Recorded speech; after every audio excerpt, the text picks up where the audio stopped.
used in writing a perfect professional email in English? Follow these simple steps to make sure your English emails are perfectly professional. 1.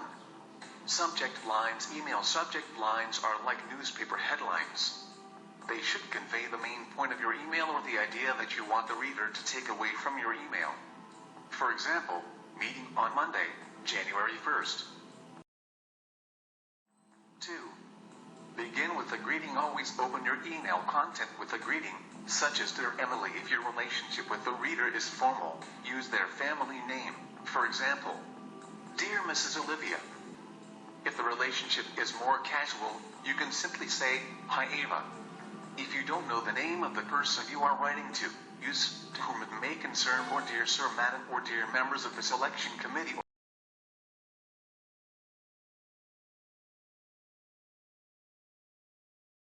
3. Thank the recipient. If you are replying to a client's inquiry, you should begin with a line of thanks. For example, if someone has a question about your company, you can say, Thank you for contacting your company. If someone has replied to one of your emails, be sure to say, Thank you for your prompt reply or Thanks for getting back to me. Thanking the reader puts him or her at ease, and it will make you appear more polite. 4. State your purpose. If you are starting the email communication, it may be impossible to include in a line of thanks. Instead, begin by stating your purpose. For example, I am writing to inquire about, or I am writing in reference to. Make your purpose clear early on in the email, and then move into the main text of your email.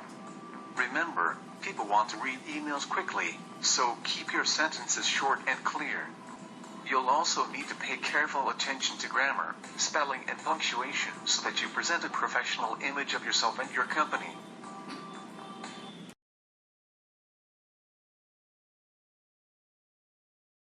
5.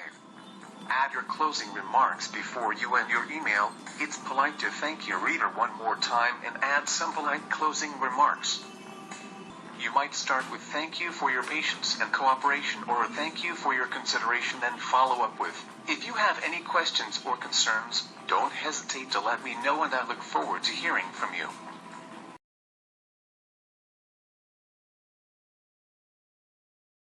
6.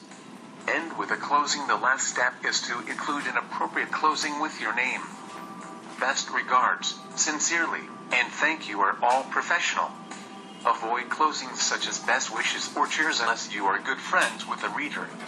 Your closing is extremely important because it lets the reader know who is contacting them.